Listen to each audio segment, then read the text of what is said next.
मैं और मेरा बचपन का दोस्त मिलकर लॉटरी का टिकट खरीदने के लिए पैसे लगाए थे। किस्मत से 50 लाख रुपए का जैकपॉट लग गया, लेकिन रिजल्ट आने वाली उसी रात उसने मुझे सिर्फ 4 रुपए कर दे दिए। जमीन पर पड़े उन 4 रुपयों को देखकर मैंने बिना कुछ कहे उन्हें उठाया और अपनी जेब में रख लिया। उसे लगा मैं बेवकूफ हूँ, उसे लगा मैं रो रो कर उससे अपना हिस्सा मांगूंगा और हमेशा की तरह उसका गरीब दोस्त बनकर उसके पीछे चलता रहूंगा। लेकिन उसे जरा भी अंदाजा नहीं था कि टिकट का पेमेंट करते समय मैंने चुके से 50 और लॉटरी टिकट खरीद लिए थे और उनमें से एक पर पूरे 2 करोड़ 50 लाख रुपए का जैकपॉट लग चुका था। 3 मिनट पहले इसी लॉटरी शॉप में वही नंबर उसने दीवार के कोने में बैठकर फटे हुए अखबार पर लगभग 3 घंटे तक हिसाब लगाकर लिखे थे। पेमेंट के समय उसने कहा कि उसकी वीचार्ट पेमेंट लिमिट खत्म हो गई है, इसलिए मुझे क्यूआर कोड स्कैन करके पैसे देने होंगे। उस समय मैं हंसते हुए बोला था, अगर जैकपॉट लग गया तो आधा आधा बांटेंगे। उसने कहा, ये भी कोई पूछने की बात है, अच्छे भाई हमेशा बराबर बांटे। लेकिन रिजल्ट आने के बाद 6 रेड बॉल्स और एक ब्लू बॉल बिल्कुल टीवी स्क्रीन पर दिख रहे नंबरों से मैच कर गए और 50 लाख रुपए का फर्स्ट प्राइज निकल आया। तब उसने कहा कि 50 लाख में से मुझे सिर्फ 4 रुपए मिलेंगे, जबकि बाकी 89,999 रुपए बखुद रखे। यही था उसका बराबर बांटना। मैं मुस्कुराते हुए काउंटर तक गया और जमीन पर बड़े चारों सिक्के एक एक करके उठाने लगा। शायद वो शियोंग को उम्मीद नहीं थी कि मैं इतनी आसानी से मान जाऊंगा। उसने कहा, गूलांग गलत मत समझना, किस्मत मेरी थी और दिमाग भी मेरा था। तुम्हारे पास इतने पैसे रहेंगे भी नहीं, ये 4 रुपए रखो, जाकर वो पी लेना। इसे एक सीख समझो, आगे से आसमान से दौलत गिरने के सपने मत देखा करो। उसकी आवाज बिल्कुल ऐसी थी जैसे वह मुझ पर एहसान कर रहा। उसने सिर्फ मेरा हिस्सा ही नहीं निकला बल्कि मॉरल हाई ग्राउंड लेकर मुझे नीचा दिखाने की भी कोशिश की। मैंने उसकी तरफ दोबारा देखा तक नहीं और लॉटरी शॉप से बाहर निकल आया। मैं न झगड़ा कर रहा था न शोर मचा रहा था। ऐसा इसलिए नहीं कि मैं बहुत बड़ा दिल वाला था या डरपोक था, बल्कि इसलिए क्योंकि टिकट सेल बंद होने से आखिरी 30 सेकंड पहले जब वो शियोंग सबसे आगे जाकर टीवी पर लाइव रिजल्ट देखने में लगा था, उसी समय उन नंबरों को देखकर मेरे मन में अचानक एक बहुत तेज इंट्यूशन आया। मैं काउंटर पर ही रुका रहा, जेब से 100 रुपए का नोट निकाला और कांच पर रख दिया। उसे बिल्कुल पता नहीं चला कि पेमेंट करते समय मैंने चुके से 50 और लॉटरी टिकट खरीद लिए थे और उन्हीं में से एक पर पूरे 2 करोड़ 50 लाख रुपए का जैकपॉट लग गया। इस वक्त वो विनिंग टिकट मेरी बनियान की अंदर वाली जेब में सुरक्षित रखा हुआ था। कपड़े से हल्की हल्की रगड़ खाते हुए भी मुझे ऐसा महसूस हो रहा था मानो 2 करोड़ 50 लाख रुपए का पूरा वजन मेरी छाती पर रखा हो। तभी मेरा फोन बजा। मकान मालिक चिल्लाया, गूलांग किराया देने का समय निकल गया है, अगर अब भी किराया नहीं दिया तो तुरंत कमरा खाली कर देना। मैं और वो शियोंग 40 स्क्वायर मीटर से भी छोटे पुराने और टूटे फूटे किराए के कमरे में साथ रहते थे। हर महीने हम दोनों 800 रुपए किराया देते थे। मैंने पीछे मुड़कर लॉटरी शॉप के गंदे कांच वाले दरवाजे से अंदर देखा। वो शियोंग के चारों तरफ तमाशा देखने वाले और उससे जलने वाले लोगों की भीड़ लगी हुई थी। उसे लग रहा था कि उसने अपनी किस्मत बदल दी है। उसे लग रहा था कि अब वह ऊंचे क्लास में पहुंच गया है। मैं मन ही मन ठंडी हंसी हंसा। वो शियोंग, तुम्हें लगा है मैं बेवकूफ हूं? तुम्हें लगा है कि टैक्स कटने के बाद बचने वाले कुछ लाख रुपयों के लिए मैं तुमसे लड़ूंगा, कोर्ट जाऊंगा? इंतजार करो, इन 50 लाख रुपयों को आराम से खर्च करना। जब ये सब खत्म हो जाएंगे तब तुम्हें समझ आएगा कि असली जमीन आसमान का फर्क किसे कहते हैं। मैं उस घुटन भरे किराए के कमरे में वापस नहीं गया। मुझे डर था कि अगर वहां जाकर वो शियोंग का घमंड से भरा चेहरा देख लिया तो मैं अपनी हंसी नहीं रोक पाऊंगा। इसलिए मैंने एक सस्ते होटल में 100 रुपये वाला स्टैंडर्ड रूम लिया। रात को थोड़ा सख्त बिस्तर पर लेकर मैं छत को घूरता रहा। जेब में रखे हुए लॉटरी टिकट्स ऐसे महसूस हो रहे थे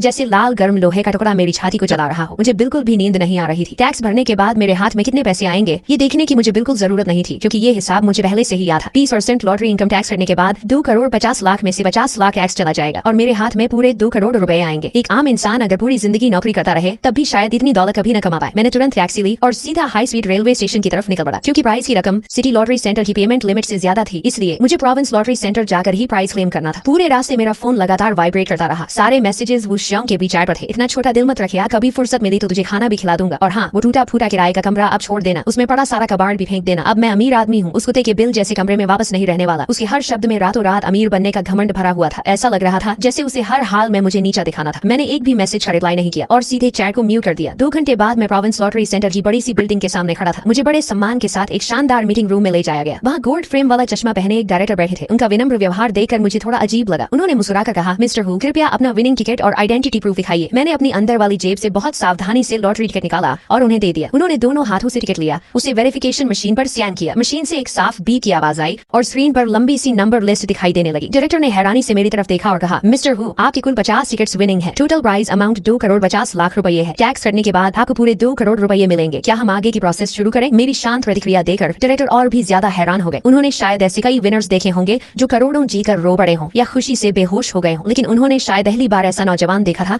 जो 2 करोड़ रुपए जीतने के बाद भी बिना पलक झकाए बिल्कुल शांत बैठा था। मैंने सिर्फ इतना कहा, जरूर। उन्होंने जवाब दिया, कृपया थोड़ा इंतजार कीजिए, पूरी प्रोसेस में लगभग 2 से 3 घंटे लगेंगे। इंतजार करते हुए मैंने अपना फोन निकाला। सोशल मीडिया पर वो शियोंग की पोस्ट सी बाढ़ आई हुई थी। पहली पोस्ट में लॉटरी का चेक था जिस पर कुछ डिटेल्स ब्लर की गई थी। कैप्शन लिखा था, 30 साल इधर 20 साल उधर, आखिर भगवान ने मेरी सुन ही ली, जो दौलत मेरी थी वो आखिर मेरे पास आ ही गई। दूसरी पोस्ट में उसने अपनी रेजिग्नेशन लेटर मैनेजर की टेबल पर पड़ते हुए फोटो डाली। कैप्शन था, भाड़ में जाए नौकरी, भाड़ में जाए ओवर टाइम, आज के बाद मैं किसी की शक्ल देकर काम नहीं करूंगा। तीसरी पोस्ट में उसने चोरी छिपे मेरी फोटो खींची थी। उसमें मैं किराए के कमरे की बैल्कनी में बैठकर इंस्टेंट नूडल्स खा रहा था और बहुत गरीब दिख रहा था। कैप्शन था, कुछ लोगों की किस्मत ही गरीब रहने की होती है, 4 रुपए के लिए भी रोते हैं, ऐसे लोग पूरी जिंदगी नूडल्स ही खाते रहते हैं। इस बार उसने जानबूझकर किसी को भी पोस्ट से हाइड नहीं किया था। वह चाहता था कि सब लोग उसकी अमीरी देखें और मुझे देखकर उसका मजाक उड़ाए। उसकी ये हरकत देखकर मुझसे हंसी छूट गई। डायरेक्टर ने पूछा, मिस्टर हु, आप क्यों हंस रहे हैं? मैंने मुस्कुराकर जवाब दिया, कुछ नहीं, बस एक जोकर नाच रहा है। मैंने पेन उठाई और मोटी सी एग्रीमेंट फाइल पर धीरे धीरे अपना नाम साइन कर दिया। 10 मिनट बाद मेरा फोन फिर वाइब्रेट हुआ। मैंने बैंक बैलेंस देखा। स्क्रीन पर इतनी लंबी नंबर लाइन चमक रही थी कि कुछ पल के लिए मैं भी चुप हो गया। फिर मैंने फोन वापस जेब में रख लिया। बाहर डेज हु खिली हुई थी। मेरी नई जिंदगी अब सचमुच शुरू हो चुकी थी। लॉटरी सेंटर से निकलने के बाद मैं अपने पुराने शहर वापस नहीं गया। प्रोविंस कैपिटल के सबसे शानदार CBD एरिया में मौजूद 5 स्टार होटल में सीधे प्रेसिडेंशियल स्वीट बुक कर लिया। एक दिन का किराया 800 रुपए था। कार्ड स्वाइप करते समय मेरे हाथ जरा भी नहीं कांपे। मैंने आराम से हॉट शावर लिया और नीचे लग्जरी ब्रांड स्टोर से खरीदा हुआ एक कस्टम मेड सूट पहन लिया। फिर विशाल फ्रेंच विंडो के सामने खड़े होकर नीचे दौड़ती हुई ट्रैफिक और पूरे शहर को देखने लगा। उस वक्त मेरे दिल में एक ऐसी फीलिंग उठी जैसे सब कुछ अब मेरे कंट्रोल में हो। यही होती है कैपिटल की असली ताकत। अगले पूरे एक हफ्ते तक मैंने वू शियोंग से बदला लेने की कोई जल्दी नहीं दिखाई, क्योंकि मैं अच्छी तरह जानता था कि ऐसे शॉर्ट साइडेड नूवो रीच लोगों को हराने का सबसे अच्छा तरीका यही होता है कि पहले उन्हें खुद अपने घमंड में पूरी तरह फूलने दो और जब उनका घमंड आसमान छूने लगे तब एक ही लात मारकर उन्हें गहरी खाई में गिरा दो। मैंने हेड हंटिंग कंपनी के जरिए हाई सैलरी पर रिक्रूटमेंट शुरू कर दी। मेरा प्रेसिडेंशियल स्वीट कुछ ही दिनों में टेम्पोरेरी इंटरव्यू ऑफिस बन गया। मैं अपने लिए एक टॉप लेवल बिजनेस टीम तैयार कर रहा था ताकि आगे की पूरी रिवेंज लाइन के लिए मजबूत फाउंडेशन बन सके। दूसरी तरफ इस पूरे हफ्ते वू शियोंग की फिजूल खर्ची एक पल के लिए भी नहीं रुकी, जैसे वह अपनी पूरी जिंदगी की गरीबी और तकलीफ एक ही हफ्ते में निकाल देना चाहता हो। हर दिन वह मुझे अपनी अमीरी दिखाने वाले मैसेजेस भेजता रहता था। मंगलवार को उसने नई कार के स्टीयरिंग व्हील की फोटो भेजी। बीच में पोर्शे का गोल्डन लोगो चमक रहा था। कैप्शन लिखा था, देखा हूँ लांग, पूरे 1 करोड़ 80 लाख कैश देकर पोर्शे पहना मेरा खरीदी है। असली लेदर सीट की स्मेल कैसी होती है ये तू शायद जिंदगी भर नहीं सूंघ पाएगा। अब सोचता हूँ उस दिन तुझे कुछ 100 रुपए और दे देता। गुरुवार को उसने अपनी रिस्ट की क्लोजअप फोटो भेजी। हाथ में रोलेक्स सबमरीनर हल थी और उसके साथ लाल नेल पॉलिश लगाए एक लड़की का हाथ उसकी बाह में था। कैप्शन था, 18 लाख की रोलेक्स है और ये छोटी सी इंटरनेट सेलिब्रिटी पहले मेरी तरफ देखी भी नहीं थी, अब हर दिन मेरे पीछे घूमती है और मुझे ब्रदर शियोंग बुलाती है। पैसा सच में कमाल की चीज है, लेकिन अमीर बनने की किस्मत हर किसी को नहीं मिलती। उसके ये घड़िया शो ऑफ वाले मैसेजेस देकर मुझे अब बोरियत होने लगी थी। टैक्स करने के बाद उसके पास लगभग 40 लाख रुपए बचे थे। उनमें से 18 लाख की वॉच, 18 लाख की कार और बाकी की फिजूल खर्ची सिर्फ कुछ दिनों में ही उसकी आधी पूंजी खत्म हो चुकी थी। उसे लग रहा था कि वह अब हाई क्लास में पहुंच गया है, जबकि असली अमीर लोगों की नजर में वह सिर्फ एक ऐसा नूवो रिच था जिसके पास न एक्सपीरियंस था न विजन, और ऐसे लोग सबसे आसान शिकार होते हैं। तभी मेरा असिस्टेंट अंदर आया और बोला, मिस्टर हु, ये कमर्शियल एक्विजिशन प्लान देख लीजिए। आपकी इंस्ट्रक्शन के मुताबिक हमने शहर के ईस्ट साइड वाली सबसे फेमस कमर्शियल स्ट्रीट का पूरा सर्वे कर लिया है। डेवलपर की फंडिंग चेन टूट चुकी है और वह प्रोजेक्ट जल्दी बेचना चाह रहा है। अगर हम पूरा प्रोजेक्ट खरीदें तो लगभग 8 करोड़ रुपए लगेंगे। मैंने फाइल खोली और शॉप फोटोज देखने लगा। वही हमारे पूरे शहर का सबसे बिजी और सबसे वैल्यूएबल कमर्शियल एरिया था। मैंने बिना सोचे कहा, बहुत बढ़िया, उनसे बार्गेन करने की जरूरत नहीं है, जाकर कह दो मैं पूरे 9 करोड़ दूंगा, लेकिन 3 दिन के अंदर सारी ओनरशिप ट्रांसफर प्रोसेस पूरी हो जानी चाहिए। असिस्टेंट ने सिर झुकाकर कहा, जी मिस्टर हु, मैं अभी करता हूँ। मैंने फिर कहा, और उस सबसे बड़ी शॉप को मेरे लिए खाली रखना, मेरी परमिशन के बिना किसी को रेंट पर मत देना। उसने तुरंत जवाब दिया, जी समझ गया। उसके जाने के बाद प्रेसिडेंशियल स्वीट में फिर से सिर्फ मैं अकेला रह गया। तभी मेरा फोन फिर चमका। इस बार मैसेज वू शियोंग का था। उसने ग्रुप इन्विटेशन भेजा था। सभी दोस्तों और गांव वालों को इनवाइट है। इस वीकेंड रात 8 बजे रॉयल इंटरनेशनल होटल में मैंने 2 बड़ी टेबल्स बुकी हैं। मेरी नई कार की खुशी में पार्टी है, सब लोग जरूर आना। आज रात का पूरा बिल मैं दूंगा। उसके तुरंत बाद उसने मुझे प्राइवेट मैसेज भी भेजा, हुलांग ग्रुप में सबको बुलाया है, तू भी आ जाना, चिंता मत कर, तुझसे गिफ्ट मनी नहीं लूंगा। तुझे रोज इंस्टेंट नूडल्स खाते देकर मुझे बड़ा दुख होता है, शर्म मत करना, आकर थोड़ा दुनिया भी देख लेना। उसके हर शब्द से यही लग रहा था कि वह किसी भी तरह मेरे सामने अपनी अमीरी का घमंड दिखाना चाहता था। उसके लिए मेरी मौजूदगी बहुत जरूरी थी। अगर मैं उसका पुराना रूममेट और गरीब कंपैरिजन वहां नहीं होता तो वह अपनी आज की झूठी महानता कैसे दिखाता। मैंने फोन की स्क्रीन की तरफ देखा और मेरे होंठों पर एक ठंडी मुस्कान आ गई। अगर तुम्हें इतना ही स्टेज सजाकर ड्रामा करना है तो ठीक है, मैं भी आ जाता हूँ और साथ ही तुम्हें दिखा दूंगा कि असली दुनिया कैसी होती है। वीकेंड की रात ठीक 8 बजे मैंने एम्परर हॉल के प्राइवेट रूम का भारी दरवाजा धक्का देकर खोला। विशाल क्रिस्टल शैंडलियर के नीचे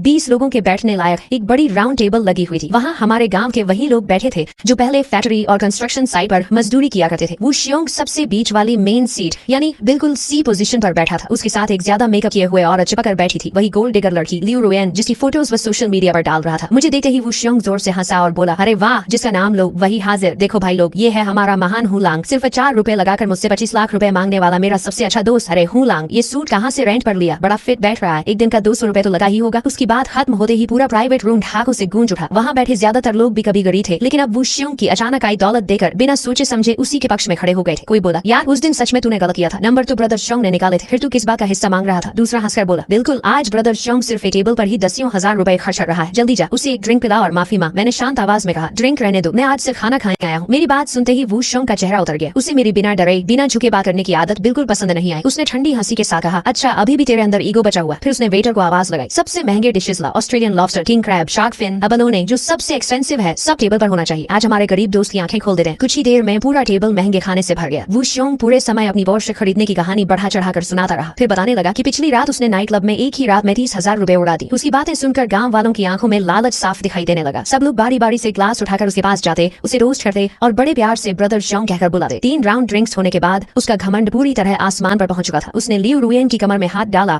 और लड़खड़ाते हुए मेरे सामने आकर खड़ा हो गया। उसने हंसते हुए पूछा, कैसा लग रहा है खाना? ऐसा प्रीमियम एबलोने जब तू इंस्टेंट नूडल्स खाता था तब सपने में भी नहीं देखा होगा। मैंने बिल्कुल शांत होकर जवाब दिया, ठीक ही है, इससे बेहतर तो मैं पिछले 2 दिन से खा रहा हूँ। मेरे लिए ये खाना सच में कोई खास नहीं था। जूजी होटल के प्रेसिडेंशियल स्वीट में मिलने वाले एक्सक्लूसिव प्रीमियम फूड के सामने इसकी क्वालिटी ऐसी थी जैसे रबर चबा रहा हूँ। मेरी बात सुनकर वुशियोंग का चेहरा दमदमा गया। उसने उंगली दिखाते हुए कहा, नाटक करता रहा। हूँ लांग, आज सबके सामने साफ कह देता हूँ, मेरे पास अब सबसे ज्यादा चीज अगर है तो वो पैसा है। मेरी कार का एक टायर भी तू पूरी जिंदगी में नहीं खरीद पाएगा, लेकिन पुराने गाँव वाले होने के नाते मैं तुझे एक मौका देता हूँ। ये पैसे ले, कल से अपनी बेकार नौकरी छोड़ और मेरा फुल टाइम ड्राइवर बन जा। पहले तू कहता था कि मेरे पैरों से बदबू आती है इसलिए मेरे मोचे नहीं धोता। अब से सिर्फ मेरी कार नहीं चलाएगा बल्कि रोज मेरे लेदर शूज भी चमकाएगा। ये 20,000 रुपए तेरी 1 महीने की सैलरी है। बोल मंजूर है? तभी एक आदमी हंसकर बोला, ब्रदर श्योंग, आप तो इस निकम्मे पर बहुत मेहरबान है। एक बेकार ड्राइवर पर भी 20,000 रुपए खर्च कर रहे हैं। वहाँ बैठे सभी लोग अलग अलग नजरों से मुझे देखने लगे। कुछ लोग मुझसे जल रहे थे कि मुझे 20,000 की नौकरी मिल रही है, जबकि कुछ लोग बस इस इंतजार में थे कि मैं सबके सामने जलील होकर सिर झुका दूं। उन सब की नजर में 20,000 रुपए का लालच एक गरीब आदमी की पूरी इज्जत खरीदने के लिए काफी था। मैंने चुपचाप टेबल पर रखे उन 20,000 रुपयों की तरफ देखा। तभी मेरे दिमाग में अपने बैंक अकाउंट का बैलेंस घूम गया। पूरे 2 करोड़ 42 रुपए। ये 20,000 रुपए तो मेरे अकाउंट पर एक दिन में मिलने वाले इंटरेस्ट के बराबर भी नहीं थे। मैं पूरे दिल से मुस्कुराया। मेरी मुस्कान बिल्कुल सच्ची और बेफिक्र थी। मैंने धीरे से हाथ बढ़ाया, उन 20,000 रुपयों पर उंगलियां रखी और वुशियोंग की उम्मीद और घमंड से भरी नजरों के सामने उन्हें धीरे धीरे उसी तरफ वापस सरका दिया। फिर मुस्कुरा कर कहा, ब्रदर श्योंग, आपकी मेहरबानी के लिए धन्यवाद, लेकिन ऐसी लग्जरी कार चलाने की मुझे आदत नहीं है। ये पैसे आप ही रखिए और भाभी के लिए थोड़ा अच्छा परफ्यूम खरीद दीजिए। इनके सस्ते परफ्यूम की स्मेल से मेरा सिर दर्द करने लगा है। आपकी तरक्की हमेशा ऐसी ही बनी रहे, हर साल आज जैसा दिन आता रहे। इतना कहकर मैं आराम से मुड़ा, प्राइवेट रूम का दरवाजा खोला और होटल के चमचमाते कॉरिडोर में निकल गया। पीछे से वुशियोंग की गुस्से से भरी चीख सुनाई दी। उसके साथ ही ग्लास टूटने की तेज आवाज भी आई। मैं बिना पीछे देखे होटल से बाहर निकल आया। ठंडी हवा मेरे चेहरे से टकराई और मुझे लगा जैसे पूरी हवा पहले से कहीं ज्यादा साफ हो गई हो। असली खेल अब शुरू हो चुका था। वुशियोंग, जितना जी भर कर जश्न मनाना है मना लो, क्योंकि तुम्हारे अच्छे दिन अब ज्यादा बचे नहीं है। 3 महीने बाद जोजी होटल के प्रेसिडेंशियल स्वीट में मैं बड़े रेडवुड ऑफिस डेस्क के पीछे बैठा था और चेन जिंगहांग की रिपोर्ट सुन रहा था। मिस्टर हु, ये वुशियोंग की लेटेस्ट रिपोर्ट है जिस पर आपने खास नजर रखने को कहा था। सच कहूं तो टेक्स्ट बुक एग्जाम्पल बन चुका है कि एक न्यूवो रिच आदमी खुद अपनी बर्बादी कैसे करता है। 3 महीने पहले टैक्स कटने के बाद उसके पास लगभग 40 लाख रुपए बचे थे। उनमें से 18 लाख उसने कार खरीदने में उड़ा दिए। लगभग 4 लाख रुपए वॉच और लग्जरी गुड्स पर खर्च कर दिए। उसके बाद हर दिन नाइट क्लब और एंटरटेनमेंट प्लेसेस में खुद को बड़ा बॉस दिखाने के लिए हजारों लाखों रुपए उड़ाता रहा। इतना ही नहीं, गांव वालों के सामने रौब जमाने के लिए जिसे भी पैसे चाहिए होते उसे उधार दे देता था। लेकिन जिन लोगों को वह अपना भाई समझता था उनमें से किसी ने भी पैसे लौटाने का इरादा नहीं रखा। बैंक के अंदर हमारे कॉन्टैक्ट से मिली जानकारी के मुताबिक इस समय उसके अकाउंट में 15 लाख रुपए भी नहीं बचे हैं। मैंने हल्की मुस्कान के साथ पूछा, पैसा इतनी जल्दी खत्म होने लगा, अब घबराना शुरू कर दिया होगा? चेन जिंगहांग ने सिर हिलाकर कहा, जी बहुत ज्यादा। अब भी वो स्पोर्ट्स कार चलाता है, साथ में जवान लड़की रखा है और हर महीने कम से कम 10 लाख रुपए का फिक्स्ड एक्सपेंस है। अगर यही हाल रहा तो अगले स्प्रिंग तक पूरी तरह दिवालिया हो जाएगा। इसलिए अब वो बिजनेस शुरू करके पैसे से और पैसा कमाना चाहता है ताकि बड़े बॉस वाली अपनी इमेज बचा सके। मैंने पूछा, क्या बिजनेस? उसने जवाब दिया, रेस्टोरेंट। उसने ईस्ट साइड की शिनहुई कमर्शियल स्ट्रीट पर 3 मंजिला शॉप पसंद की है। उसका प्लान है कि वहाँ शहर का सबसे luxury sea food private restaurant खोले। और मजे की बात यह है कि वही शॉप है जिसे आपने 3 महीने पहले हर हाल में खाली रखने का ऑर्डर दिया था। मैंने पूछा, कॉन्ट्रैक्ट साइन किया? उसने कहा, अभी नहीं, लेकिन पूरी कमर्शियल स्ट्रीट की एक्विजिशन आज दोपहर पूरी हो गई है। सारी लीगल प्रोसेस खत्म हो चुकी है। मैंने शांत आवाज में कहा, याद रखना आगे से प्रॉपर्टी मैनेजर ही उससे डील करेगा। किसी भी हाल में उसे पता नहीं चलना चाहिए कि इस इन्वेस्टमेंट कंपनी का असली मालिक मैं हूँ। जी मिस्टर हूँ। उसी समय शहर के दूसरे कोने में एक हाई एंड कॉफी शॉप के अंदर वुशियोंग कैलकुलेटर लेकर पसीना पसीना होकर हिसाब लगा रहा था। उसके सामने बैठी लियू रुएन अपने नए मैनिक्योर को देखते हुए ऊब चुकी थी। उसने चिढ़कर कहा, ब्रदर श्योंग, आखिर तुम करना क्या चाहते हो? सिर्फ शॉप का 1 साल का रेंट ही 80 लाख रुपए है। ऊपर से एडवांस डिपॉजिट मिलाकर शुरुआत में ही 1 करोड़ से ज्यादा देना पड़ेगा। वुशियोंग गुस्से से चिल्लाया, तुम औरतों को क्या समझ आता है? तुम्हारी सोच बहुत छोटी है। लेकिन उसके चेहरे पर छिपी घबराहट साफ दिखाई दे रही थी, क्योंकि उसे खुद पता था कि उसके अकाउंट में अब 15 लाख रुपए भी नहीं बचे थे। अगर रेंट भर दे रहा तो अच्छी क्वालिटी की टाइल्स खरीदने के पैसे भी नहीं बचे। लेकिन अब पीछे हटना उसके बस की बात नहीं थी। पिछली रात ही उसने गांव वालों के ग्रुप में बड़े बड़े रेड एनवेलोप्स भेजकर ऐलान किया था कि अब वो हाई एंड रेस्टोरेंट इंडस्ट्री में उतरने वाला है और पूरे शहर का सबसे लग्जरी सी फूड रेस्टोरेंट खोलेगा। सब लोग उसे चेयरमैन चोंग कहकर तारीफ कर रहे थे। अगर अब वह पीछे हटा तो उसका खोखला घमंड पूरी तरह टूट जाता। उसने दांत भींचकर कहा, ये पूरे शहर की सबसे प्राइम लोकेशन है। एक बार रेस्टोरेंट चल पड़ा तो रोज का टर्नओवर लाखों में होगा। 1 महीने में कॉस्ट निकल आएगी। पैसे की मेरे पास कोई कमी नहीं। डेकोरेशन चाहिए ना? सबसे महंगी डेकोरेशन होगी। पूरे रेस्टोरेंट को गोल्ड स्टाइल में सजाओ, सारे पिलर्स गोल्डन कर दो, सबसे बड़े क्रिस्टल शैंडलियर्स लगाओ। जो भी अंदर आए पहली नजर में समझ जाए कि मालिक बहुत अमीर है। लियू रुएन ने उसी बात सुनकर बस आंखें घुमाई और चुप हो गई। अगले दिन सुबह वुशियोंग बैंक कार्ड लेकर पूरे घमंड के साथ शिनहुई कमर्शियल स्ट्रीट के प्रॉपर्टी मैनेजमेंट ऑफिस पहुंचा। उसने बिना सोचे रेंटल कॉन्ट्रैक्ट साइन कर दिए। POS मशीन की बी के साथ 1 करोड़ से ज्यादा रुपए सीधे मेरी कमर्शियल रियल एस्टेट कंपनी के अकाउंट में ट्रांसफर हो गए। कार्ड में सिर्फ लगभग 3 लाख रुपए बचे देकर उसका दिल एक पल के लिए कांप गया। लेकिन जब वह ऑफिस से बाहर निकला, अपनी नई विशाल शॉप और ग्लास डोर में खड़ी अपनी पोर्शे की रिफ्लेक्शन देखी तो उसे फिर लगा कि सब सही चल रहा है। उसे क्या पता था कि उसके सिर के ऊपर लगे CCTV कैमरा के पीछे से मैं प्रेसिडेंशियल स्वीट में बैठा रेड वाइन पीते हुए उसकी हर हरकत लाइव देख रहा था। मैं उसकी उस बेवकूफी पर अंदर ही अंदर मुस्कुरा रहा था जिसमें वह खुद अपने हाथों से अपनी कब्र खोद रहा था। वुशियोंग बेहद दिखावेबाज और घड़िया डेस वाला इंसान था। उसके रेस्टोरेंट ज़ंगसियांग सी फूड पवेलियन का डेकोरेशन बड़े धूमधाम से शुरू हुआ। राजा महाराजाओं जैसी लग्जरी दिखाने के चक्कर में उसने दीवारों पर सस्ते गोल्डन रिफ्लेक्टिव पैनल्स लगवा दी। इंटरनेट से दर्जनों बड़े लेकिन चीप प्लास्टिक क्रिस्टल शैंडलियर्स मंगवा ली। पूरा ग्राउंड फ्लोर किसी लग्जरी रेस्टोरेंट की जगह 80 के दशक के किसी घड़िया बाथ सेंटर जैसा लगने लगा। लेकिन बिना सोच समझकर पैसा फेंकने का नतीजा जल्दी सामने आ गया। उसके पास बचे 3 लाख रुपए महंगे बिल्डिंग मटेरियल्स, लेबर कॉस्ट और बाकी खर्चों के सामने कुछ ही दिनों में खत्म हो गए। कॉन्ट्रैक्टर को पेमेंट नहीं मिली तो उसने काम रोक दिया और साइट का मेन गेट बंद कर दिया। अब वू शियोंग सचमुच घबरा गया। ओपनिंग में सिर्फ आधा महीना बचा था और उसके पास शेफ रखने, फर्नीचर खरीदने या सी फूड स्टॉक करने तक के पैसे नहीं थे। उसने उन गांव वालों को फोन किए जिन्हें वह अपना भाई कहता था, लेकिन किसी ने कहा घर बन रहा है, किसी ने कहा पत्नी पैसे नहीं देने दे रही, किसी ने 1 रुपया तक उधार नहीं दिया। तभी उसे पहली बार समझ आया कि लोग उसके नहीं उसके पैसों के दोस्त थे। जब वू शियोंग पूरी तरह बेबस होकर लोन शार्क से पैसा लेने की सोचने लगा, तभी लियू रुएन ने मुस्कुराकर कहा, ब्रदर शियोंग, तुम भी कितने बेवकूफ हो। तुम्हारे पास फिक्स्ड एसेट है ना, ये पॉर्श तुमने कैश में खरीदी थी, इसे बैंक में मॉर्गेज रखकर लोन ले लो, बैंक का इंटरेस्ट भी कम होगा, तुम्हारी प्रॉपर्टी देकर 3 से 5 करोड़ रुपए का लोन आराम से मिल जाएगा। लियू रुएन ने मुस्कुराकर कहा, रेस्टोरेंट खुलने के बाद बिजनेस जबरदस्त चलेगा, सिर्फ 1-2 महीने में लोन उतर जाएगा, इसे कहते हैं बैंक के पैसों से अपना प्रॉफिट कमाना। उसी बात सुनते ही वू शियोंग की आंखें चमक उठी। उसने उत्साहित होकर कहा, इतना शानदार आइडिया मेरे दिमाग में पहले क्यों नहीं आया। 1 हफ्ते बाद वू शियोंग शहर की एक कमर्शियल बैंक के लोन डिपार्टमेंट में बैठा था। उसने बिना किसी हिचकिचाहट के मोटे मॉर्गेज एग्रीमेंट पर अपना लाल थंब इंप्रेशन लगा दिया। अपनी पोर्श पनामेरा और गांव वाले घर को मॉर्गेज रखने के बाद बैंक ने उसी प्रॉपर्टी की वैल्यूएशन करके उसे पूरे 3 करोड़ रुपए का लोन मंजूर कर दिया। जैसे ही उसके फोन पर 3 करोड़ रुपए अकाउंट में आने का मैसेज आया, उसे लगा कि उसका आत्मविश्वास फिर से लौट आया। उसने तुरंत डेकोरेशन का बाकी पेमेंट कर दिया। फिर इंटरनेट पर भारी भरकम एडवर्टाइजमेंट चलवाए। ओपनिंग के लिए उसने दर्जनों खूबसूरत होस्टेसेस हायर की और पूरे शहर में ऐलान कर दिया कि उसका रेस्टोरेंट शहर का सबसे लग्जरी सी फूड रेस्टोरेंट बनने वाला है। यहाँ तक कि उसने मुझे भी मैसेज भेजा, हुलांग, कल दोपहर 12 बजे ईस्ट सिटी की शिनहुई कमर्शियल स्ट्रीट पर मेरा ज़ंगसियांग sea food pavilion grand opening कर रहा है। मत कहना कि मैंने तेरा ख्याल नहीं रखा, आ जाना, तुझे शार्क फिन सूप का एक बोल फ्री में पिलाऊंगा ताकि जिंदगी में पहली बार उसका स्वाद चख सके। उसी समय मैं रोल्स रॉयस की पिछली सीट पर बैठा अपनी रियल एस्टेट कंपनी के हेड ऑफिस की तरफ जा रहा था। कार धीरे धीरे बाफू टावर के सामने आकर रुकी। चेन जिंगहांग पहले से ही कंपनी के कई सीनियर एग्जीक्यूटिव्स के साथ रेड कार्पेट दोनों तरफ मेरा इंतजार कर रहा था। मुझे देखते ही उसने आदर से कहा, मिस्टर हु, शिनहुई कमर्शियल स्ट्रीट की सारी प्रॉपर्टी ट्रांसफर प्रोसेस पूरी हो चुकी है। आज से उस पूरी स्ट्रीट की हर ईंट, हर दुकान और हर इंच जमीन कानूनी तौर पर आपकी बाफू कमर्शियल रियल एस्टेट कंपनी के नाम है। मैंने पूछा, वू शियोंग के ठीक सामने वाली शॉप का क्या हुआ। उसने मुस्कुराकर जवाब दिया, सब तैयार है मिस्टर हु। वो शॉप उसके रेस्टोरेंट से 3 गुना बड़ी डबल फ्लोर प्रॉपर्टी है। उसकी interior decoration international top design team ने रिकॉर्ड टाइम में पूरी की है। पूरा डिजाइन लो की लग्जरी स्टाइल में है और हर मटेरियल प्रीमियम क्वालिटी का इस्तेमाल किया गया है। मिशेलिन 3 स्टार शेफ अपनी पूरी टीम के साथ पहुंच चुके हैं। ऑस्ट्रेलिया के वाइल्ड लॉबस्टर्स, रशिया के किंग क्रैब्स और जापान का प्रीमियम वाग्यू बीफ हमारी प्राइवेट कोल्ड चेन फ्लाइट से आज रात ही पहुंच जाएगा। कल दोपहर ठीक 12 बजे उसी समय जब वू शियोंग ओपनिंग करेगा, हमारा रेस्टोरेंट बाओफू प्राइवेट बैंक्वेट भी ग्रैंड ओपनिंग करेगा। लेकिन हम उसके जैसे घटिया ऑनलाइन मार्केटिंग ट्रिक्स नहीं अपनाएंगे। पूरे शहर के हाई एंड सर्कल में सिर्फ एक मैसेज जाएगा, जिसके पास मेरा बिजनेस कार्ड या एसेट सर्टिफिकेट होगा वही एंट्री कर सकेगा। ओपनिंग के पहले महीने में अनलिमिटेड प्रीमियम सी फूड सिर्फ 20% प्राइस और मिलेगा। मेरी बात सुनकर चेन जिंगहांग भी एक पल के लिए गहरी सांस लेने लगा। वू शियोंग को लगा था कि बैंक से लिए गए 3 करोड़ रुपए के लोन के दम पर वह हाई एंड रेस्टोरेंट इंडस्ट्री में जगह बना लेगा। लेकिन उसे जरा भी अंदाजा नहीं था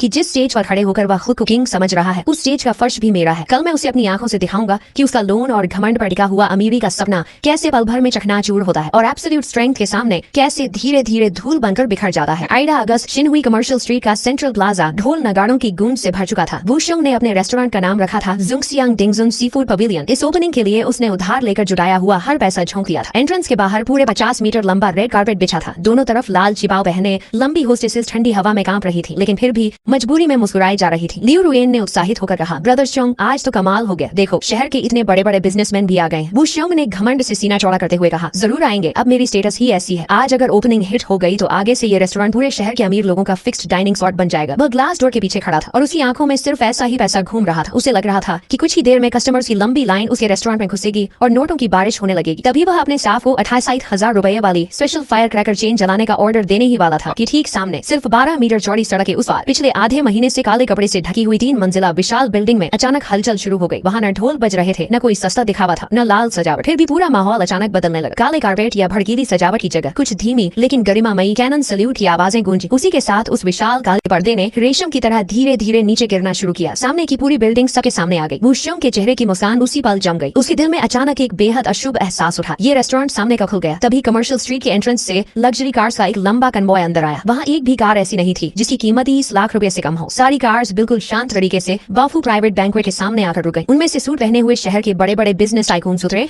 जिन्हें लोग आमतौर पर सिर्फ फाइनेंशियल न्यूज में देखा करते थे। व्हाइट ग्लव्स पहने वैलेट्स उन्हें सम्मान के साथ अंदर ले जा रहे थे। वू शियोंग ने ध्यान से देखा तो उसकी आंखें लगभग बाहर निकल आई। उन लोगों में शहर के वही चेंबर ऑफ कॉमर्स के बड़े लीडर्स भी थे, जिन्हें बुलाने के लिए उसने लाखों रुपए और अनगिनत कॉन्टैक्ट्स खर्च कर दिए थे। फिर भी उनसे मिलने तक का मौका नहीं मिला था, लेकिन असली झटका अभी बाकी था। सामने लगी विशाल एलईडी स्क्रीन पर धीरे धीरे एक अनाउंसमेंट चमकी, बाओफू प्राइवेट बैंक्वेट। आज ग्रैंड ओपनिंग पर किसी भी प्राइवेट रूम का कोई एक्स्ट्रा चार्ज नहीं लेगा, कोई सर्विस चार्ज नहीं। ऑस्ट्रेलिया के लाइव लॉबस्टर्स, रशिया के किंग क्रैब्स और जापान के कोबी वाग्यू बीफ सहित सभी premium sea food opening month में सिर्फ 20 और सेंट प्राइस और उपलब्ध होंगे। 20 और सेंट प्राइस, ये दो शब्द वूशियों के दिमाग और हथौड़े की तरह गिरे। High end seafood restaurant का कॉस्ट बेहद ज्यादा होता है, खासकर जब सारी चीजें ओवरसीज से एयर फ्रेट के जरिए लाई जाए। कॉस्ट राइस और भी इतनी कम कीमत देना नामुमकिन था। सामने वाला रेस्टोरेंट बिजनेस नहीं कर रहा था, वह पैसा जला रहा था। करोड़ों रुपए सिर्फ मार्केट कब्जाने के लिए झोंक रहा था। सड़क पर मौजूद कस्टमर्स, जिन्हें वूशियों के ओपनिंग ऑफर ने पहले अपनी तरफ खींचा था, एलईडी स्क्रीन देखते ही बिना एक पल रुके उधर भाग गए। कुछ ही मिनटों में बाओफू प्राइवेट बैंक्वेट के बाहर लग्जरी कार्स की लंबी लाइन लग गई। अंदर टक्सीडो पहने वेटर्स इतनी तेजी से भाग दौड़ कर रहे थे कि उन्हें सांस लेने तक की फुर्सत नहीं थी। दूसरी तरफ वूशियों के जुंगशियांग दिंगजुन सी फूड पवेलियन के बाहर सिर्फ लाल चिपाओ पहने होस्टेसेस ठंडी हवा में शर्मिंदगी के साथ खड़ी रह गई। पूरा दोपहर बीत गया, लेकिन उसके रेस्टोरेंट में एक भी कस्टमर नहीं आया। उस समय मैं बाओफू टावर की टॉप फ्लोर ऑफिस में बैठा ड्रोन से आ रही लाइव मॉनिटरिंग देख रहा था। मैंने रेड वाइन का ग्लास उठाया, एक छोटा सा सिप लिया और धीमे से मुस्कुराया। वूशियों, ये तो सिर्फ पहला दिन है। आधा महीना बीते बीते उसके रेस्टोरेंट के एक्वेरियम में रखी मछलियां मरकर ऊपर तैरने लगी। कई रातों से ठीक से सो न पाने की वजह से उसकी आंखें लाल हो चुकी थी। दूसरी तरफ बाओफू प्राइवेट बैंक्वेट हर दिन फुल बुकिंग पर चल रहा था। एडवांस रिजर्वेशन अगले महीने तक पहुंच चुकी थी। लोग घंटों बाहर वेट करना मंजूर कर रहे थे, लेकिन वूशियों के रेस्टोरेंट में कदम तक नहीं रखते थे। हर सुबह उसकी आंख खुलते ही सबसे पहले 1 लाख रुपए से ज्यादा का डेली एक्सपेंस सामने खड़ा होता। Rent, staff salary, kitchen cost, electricity bill. सिर्फ 15 दिनों में उसका पूरा कैश फ्लो लगभग खत्म हो गया। उससे भी बड़ा झटका तब लगा जब बैंक के लोन डिपार्टमेंट से रिकवरी कॉल्स लगातार आने लगी। अगले महीने की भारी ईएमआई की याद दिलाने वाले कॉल्स उसके लिए मौत की घंटी जैसे थे। घबराकर उसने लियू रुएन से कहा, तुम्हारे पास जितने पैसे हैं अभी निकाल दो, पहले ये मुश्किल निकल जाए। लियू रुएन ने बेरुखी से कहा, ब्रदर शोंग, मजाक कर रहे हो क्या? मेरे पास तो शॉपिंग के लिए भी पैसे नहीं बचते, और वैसे भी तुमने ही कहा था कि मुझे पूरी जिंदगी रखोगे, अब मुझसे पैसे मांग रहे हो। अगर तुम्हारा ये रेस्टोरेंट नहीं चल रहा तो जल्दी से बंद कर दो, कहीं ऐसा ना हो कि आखिर में अपनी पोर्शे भी बेचनी पड़ जाए। वूशियों गुस्से से चिल्लाया, बकवास बंद करो, मेरी डिक्शनरी में हार मानना लिखा ही नहीं है। उसका घमंड उसे दिवालिया होने की इजाजत नहीं दे रहा था। जब सामने से जीतना नामुमकिन लगने लगा तो उसने गलत रास्ता चुन लिया। उसी रात उसने रेस्टोरेंट के महीने के 2 लाख रुपए सैलरी वाले हेड शेफ को ऑफिस में बुलाया और बिना किसी वजह के निकाल दिया। तुम्हारी वजह से रेस्टोरेंट बर्बाद हो गया, कल से आने की जरूरत नहीं। हेड शेफ भी गुस्से में बोला, बॉस, सामने वाले रेस्टोरेंट में क्या क्वालिटी का सामान इस्तेमाल हो रहा है और आप मुझे क्या दे रहे हैं? फार्म वाली सस्ती झींगा मछली से ऑस्ट्रेलिया के लाइव लॉबस्टर का टेस्ट कैसे बनाऊं? अपनी गलती का इल्जाम मुझ पर मत डालिए। शेफ को निकालने के बाद उसी रात वूशियों अपनी कार लेकर शहर के बाहरी हिस्से में मौजूद बदबूदार इलीगल होलसेल मार्केट पहुंच गया। दुकानदार ने पूछा, सस्ता माल चाहिए? लाइव सी फूड 100 रुपए किलो है, लेकिन मरी हुई मछली और झींगा सिर्फ 10 रुपए किलो। किचन में थोड़ा एक्स्ट्रा फ्लेवर, आर्टिफिशियल एसेंस और मिर्च डाल देना। स्पाइसी क्रैब और बॉइल्ड फिश बनाकर बेचोगे तो आम कस्टमर्स को कोई फर्क समझ नहीं आएगा। वूशियों ने बिना सोचे कहा, पूरी गाड़ी भर दो, और नकली प्रीमियम लिकर भी है। दुकानदार हंसा, है ना, सिर्फ 150 रुपए बॉटल, पैकिंग बिल्कुल ओरिजिनल जैसी है, QR कोड भी स्कैन हो जाएगा, बस पीने के बाद सिर जरूर दर्द करेगा। उस रात वूशियों सड़ी हुई मछलियों, मरे हुए झींगों और नकली शराब से भरी पूरी गाड़ी रेस्टोरेंट के पीछे वाले गेट से चुके चुके वेयर हाउस में ले गए। उसे लगा कि उसने अपनी बर्बादी से निकलने का सबसे शानदार तरीका ढूंढ लिया है। बेहद कम कॉस्ट में घटिया सामान बेचकर अगर कुछ कस्टमर्स भी फंसा लिए तो कम से कम लोन का इंटरेस्ट भर सकेगा। लेकिन उसे ये नहीं पता था कि शिनहुई कमर्शियल स्ट्रीट की पूरी CCTV मॉनिटरिंग सिस्टम, यहाँ तक कि उसे रेस्टोरेंट के पीछे वाला HE कैमरा भी सीधे मेरे ऑफिस से कनेक्टेड था। मैं अपनी चेयर पर बैठा मॉनिटर पर उसे चोरी की तरह सड़ा हुआ सी फूड किचन में ले जाते हुए देख रहा था। मुझे गुस्सा बिल्कुल नहीं आया, बल्कि उस पर दया और हंसी दोनों आ रही थी। सिर्फ 50 लाख रुपए ने एक इंसान को इतना अंधा बना दिया था